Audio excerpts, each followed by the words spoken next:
Valeu, Eduarda. 11h42, agora sim, contato restabelecido com a doutora Bárbara. Doutora Bárbara Bianchi, obrigado por atender a Band News. Muito bom dia. Bom dia. Doutora, nossa pauta é o Dia Mundial da Audição, que foi no dia 3 de março, né? Isso mesmo. Bom, e é também o dia do otorrinolaringologista. Olha aí, ó. Então, parabéns, um pouquinho atrasado pela sua data. Doutora, vamos começar então. Perda de audição. Como começa a se identificar a perda de audição, doutora? Bom, em geral, os familiares, começam a notar uma dificuldade naquela pessoa ao se comunicar. Então, geralmente a pessoa começa a repetir, pedir para os outros repetirem o que estão falando, ou levanta o volume da TV mais que o normal, ou aumenta o volume do celular quando precisa falar, e aí a gente começa a notar alguns sinais de que pode haver algum problema auditivo. Uhum. E aí, a primeira coisa a ser feita é procurar um médico otorrino para consultar e ver o que está acontecendo. O médico otorrino, primeiramente, vai pegar a história do paciente, ver há quanto tempo isso está acontecendo, se tem uma história familiar positiva para perda auditiva, porque isso é genético, está ligado à família, e vai examinar os ouvidos do paciente. Uma coisa que também causa dificuldade auditiva é a cera de ouvido. Então, tem muitos pacientes que vêm nos contando que não estão ouvindo bem, e é só tirar a cera do ouvido e já resolve. Esse é o melhor caso que tem para se resolver, né? Mas quando a gente vê que não é esse o problema, solicitamos um exame chamado audiometria. Uhum. A audiometria é um exame feito por fonoaudiólogos e ela vai verificar qual é o volume que o paciente está escutando, como está a compreensão dele, ou seja, o envio da informação para o nosso cérebro, se está ocorrendo de forma perfeita, e também vai medir a pressão do ouvido. A partir desse exame, nós vamos poder dizer se o paciente tem ou não uma perda auditiva. Doutora, a senhora falou sobre a questão da cera no ouvido, né? Que muitas vezes é algo que causa ali essa perda parcial da audição. Mas eu já ouvi também alguns especialistas falando sobre os riscos do uso do cotonete, né? Que pode ser meio perigoso, a pessoa pode às vezes empurrar alguma coisa mais para dentro ainda e aí fica difícil de tirar. Tem assim alguma outra forma adequada de remover a cera do ouvido ou é via cotonete mesmo? Então, algumas pessoas têm um excesso de produção de cera e aí essas pessoas precisam periodicamente, uma vez por ano, 2 vezes por ano, ter a sua cera retirada. E quem pode retirar a cera do ouvido é só o médico otorrino. A pessoa não deve realmente usar o cotonete, porque além dele empurrar a cera, ele pode levar bactérias, fazer infecções de ouvido. Já vi acidentes com cotonetes onde alguém bateu na mão da pessoa e acabou perfurando o tímpano, podendo até levar a uma perda auditiva. Então, não gostamos que ninguém use cotonete, porque ele pode ser prejudicial, sim, e a cera só deve ser retirada quando ela está em excesso mesmo. Certo.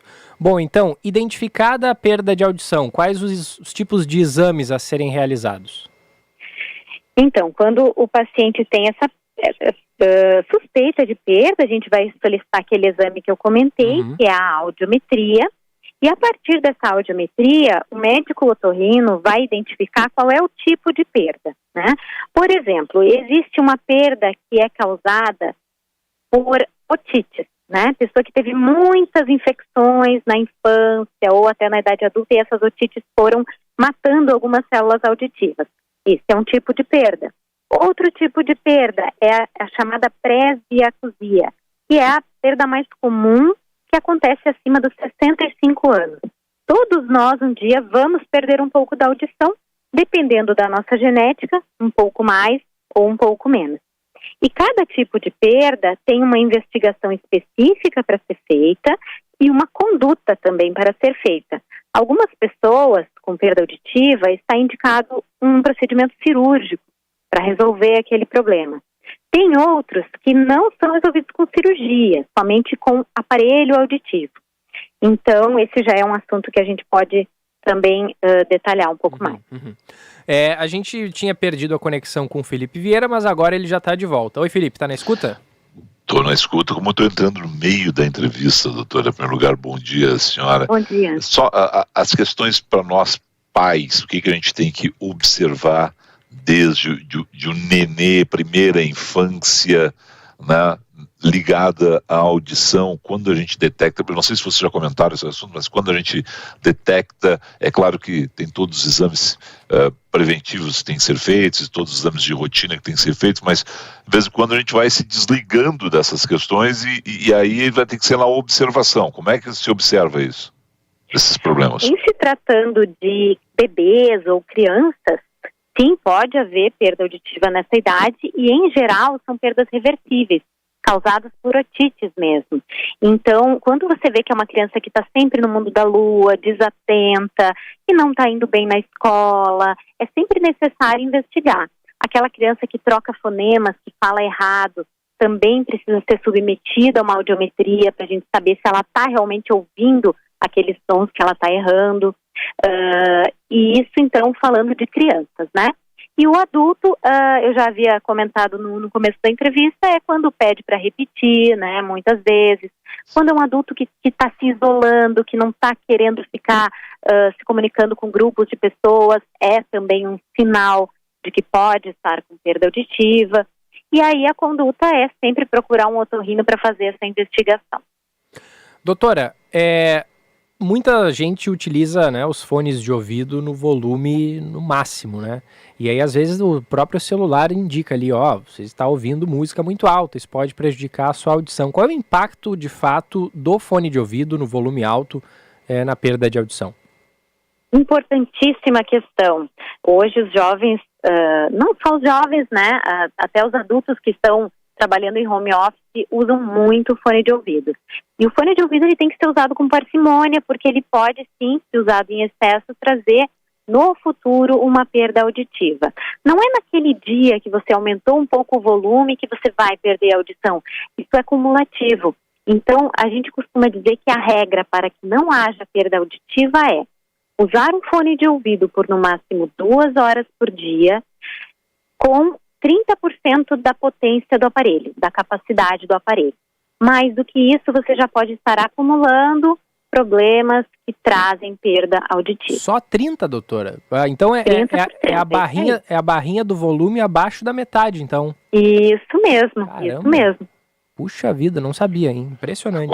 Agora, esse deve ser o maior motivo hoje entre jovens, né? Jovens e adultos, né? Os jovens que eu digo a partir de 14 anos, quando deve começar a se apresentar algumas questões assim, em função desses jogos, e eu fico impressionado, doutora, porque como a gente trabalha com edição, todo mundo trabalha com fone nas televisões,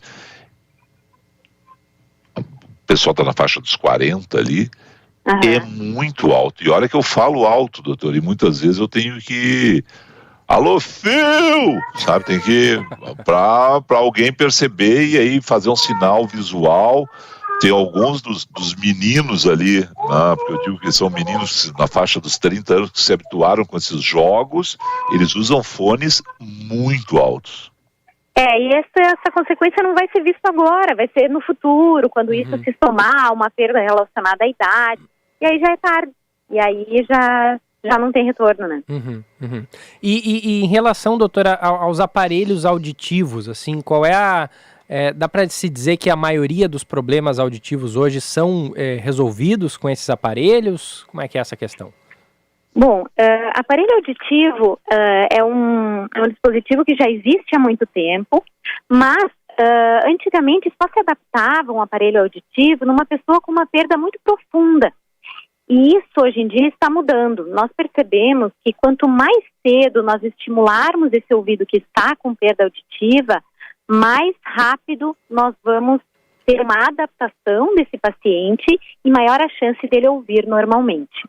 Vocês já devem ter conhecido algum idoso, alguém que tentou usar um aparelho auditivo e não se adaptou. Por quê? Essa pessoa já estava com uma perda muito profunda. Quando ela colocou o aparelho, o volume de tudo aumentou tanto que ela não suportou, né? Muitas vezes a compreensão da pessoa está ruim, né? Não está conseguindo entender o que os outros falam, e aí também é mais difícil se adaptar com o aparelho. Então hoje a gente diz Se o paciente já com uma perda leve a moderada, já está indicado usar um aparelho para estimular esse nervo auditivo. A ouvinte Neuza manda aqui pra gente: bom dia, Echauri, indaga a doutora Bárbara com que periodicidade devemos ir ao otorrinolaringologista. E ela está querendo saber sobre a labirintite também, doutora, sintomas e no que diz respeito à audição também. Bom, o ideal seria uma revisão anual, né, com o otorrino, não só para ver os ouvidos, mas nariz e garganta também, que é uma região bem importante, respiração, sono. E as pessoas que têm acima de 65 anos devem também fazer uma audiometria anual para revisar como está a sua audição, porque às vezes existe uma perda e a pessoa não sabe, né? A labirintite é uma doença que traz tontura, né? Existem vários tipos de labirintite e tem algumas labirintites que podem causar perda auditiva também.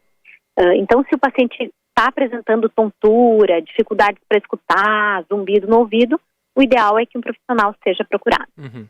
Doutora, sobre a questão da limpeza do ouvido, a senhora falou dos riscos do cotonete. O cotonete, então, ele não deve ser usado em hipótese alguma? Não deve ser usado. Certo. Até poderia na superfície da orelha, do pavilhão auricular. Mas como algumas pessoas usam para coçar lá dentro, a gente já diz, não use para não ter perigo de empurrar a sua cera, levar uma bactéria, fazer uma infecção, ou até de perfurar o seu tímpano. Tá, então a pessoa que ela não usa o cotonete, portanto faz o certo, de acordo com a senhora, ela só tem que ir a procurar essa limpeza auricular se ela estiver com algum problema de audição, ou ela pode ir procurar mesmo sem ter sem estar com algum dano ali no seu ouvido? A pessoa, ela sente que não está ouvindo bem por causa da cera só quando o ouvido está 100% cheio. Então, seria legal, sim, anualmente revisar, principalmente se na sua família tem história de pessoas com excesso de cera, para que a gente detecte isso antes, faça essa limpeza e deixe a pessoa com a sua audição máxima. Não, porque eu já ouvi relatos de pessoas que foram fazer essa limpeza aí no otorrino e relataram assim, elas achavam antes de ir para a consulta que estavam ouvindo bem. Aí fizeram a limpeza e saíram de lá realmente aí ouvindo muito melhor do que estavam antes. Acontece bastante, porque você vai se acostumando, né? O volume vai baixando e para ti aquilo é normal. E aí quando a gente tira essa cera, a gente vê, nossa, como clareou o som. Claro. Bom, doutora, deixamos de lhe perguntar alguma coisa relevante assim sobre a questão da perda de audição? Me parece que abordamos tudo. Maravilha. Então, quero agradecer a doutora Bárbara Bianchi, otorrinolaringologista. Deve ouvir bastante dificuldade aí das pessoas sobre o tamanhão da palavra, né, doutora? Sim, mas vocês falaram certinho. Eu que agradeço o convite e muito obrigada. Palavrinha difícil essa. A gente que agradece, doutora. Boa semana. Para vocês também. Boa tarde.